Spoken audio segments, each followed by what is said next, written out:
Il s'est révélé auprès du public comme artiste slammer, un art qui consiste à écrire et porter sa poésie à l'oral. Cependant, Peter Kamondwa se veut un auteur tout court. Ce jeune Congolais force l'admiration du public par ses poèmes. Cet art, un peu plus réservé à une certaine classe, prend petit à petit d'ampleur à Kinshasa.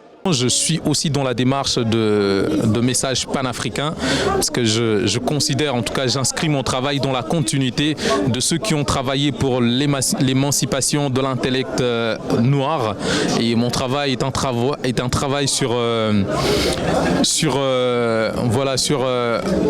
la garantie de la mémoire, continuer à travailler pour que la mémoire ne s'efface pas, pour que on se souvienne d'où on vient, d'où on est et d'où on veut aller.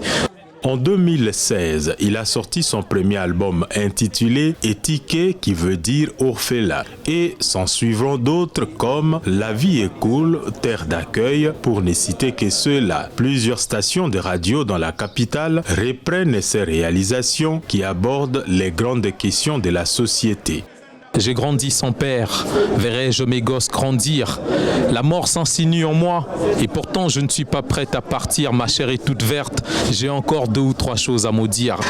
Il me faut 2 vies pour expier mon fleuve d'iniquité. Quand tu me serres la main, souviens-toi que Naza me sent touté. Je suis perdu quelque part entre le diable et les bons dieux. Moi j'ai peur d'aller en enfer, et le paradis me semble trop luxueux.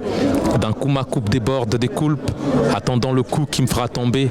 Nzambe batelanga na manzaka ya baina salamabe. C'est en 2008 que ce jeune, qui développait déjà les aptitudes poétiques depuis l'enfance, s'est orienté vers le slam. Dans son art, Peter dit mettre les mots dans l'intimité. Il parle des choses qu'il ne peut aborder dans une conversation normale. Devant le public, il touche les cœurs par la profondeur de son art. Si rythmé et cadencé, il captive et emballe son public qui reste bien admirateur.